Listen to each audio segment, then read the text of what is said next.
Hello, I'm Assad Ahmed. So Prime Minister Boris Johnson is out of intensive care tonight but remains at St Thomas's Hospital.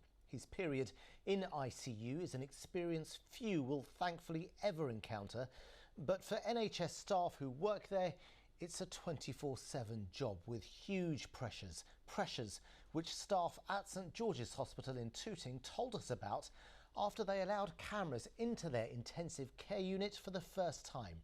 Our correspondent Carl Mercer and cameraman Richard Millican have this report. It's the scale of it that is overwhelming. St George's in Tooting, like hospitals across London, has been transformed in weeks, wards being repurposed to cope with the growing number of COVID-19 patients. This is the neurointensive care unit, or what was the neurointensive care unit. There are 14 beds on this unit, and if we just walk down, there's a side room here. We've got a patient in here on a ventilator. There are patients on either side of the ward here. All of these patients are on ventilators. They're all COVID patients. The hospital has gone from 60 to 140 critical care beds and has plans to go to more than 200 if needed. We knew what was coming, but I think there's only a certain amount, there's only so much preparation you can do. And it was a very sudden sort of 2 weeks now we've had it. And the patients are incredibly unwell. And it's a total change of type of patient that we're used to. I used to do neurointensive care on here as a consultant, and walking in and seeing this level of sickness here is actually a little bit jarring because it's very different. This used to be our quietest, most civilized unit, if you like.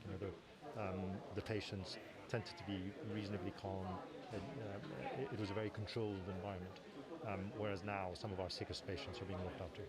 The team, I think, have just been unbelievable. Not just the nurses here, but we're getting lots of support from everywhere else. Let's raise her slightly onto my side on your count, Andrew. Okay, on three. 1, 2. Okay. Help like this from the orthopaedic surgeons, retrained as a new team to help turn patients onto their fronts, a process known as proning.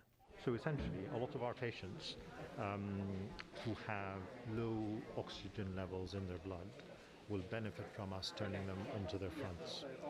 And it sounds relatively simple to do, but it is actually quite a complex thing to try and achieve when you have somebody connected to so many machines. So we've expanded into our operating theatres, we've expanded onto wards, we've taken over medical wards and essentially repurposed them into intensive care units, in some cases in 48 hours.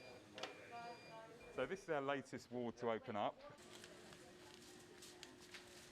These people have machines to help them breathe, and it's not quite full ventilation that we've seen in the intensive care units, but it's stuff that needs a high level of training to manage these people on these devices. These are still very sick patients. So I was working on a respiratory ward downstairs in another wing. So I came back from annual leave and they sent me straight over here. So I've been here for 2 weeks since it opened. It's not a nice disease for us. It's very hard to manage. Patients don't get better quickly, and psychologically it's really hard for even the experienced ITU nurses to deal with that. Not to mention the ward nurses who are parachuted into an unfamiliar environment and having to deal with this for long shifts. Psychologically, really tricky even for experienced intensive care staff. Staff are working longer hours in stressful conditions, and George's is using its own specialist mental health teams to support them. It's actually very tricky emotionally, you've got to kind of just get stuck in and help each other out, really. Yeah, I have 2 boys and a wife, and without them supporting me when I get home, it's practically impossible. And I'm lucky because I have someone to go home and offload to, but some of our staff don't have that luxury, and it's really important we look after them.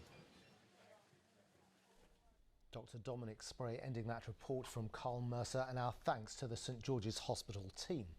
Well, a 49-year-old man who was hospitalised in North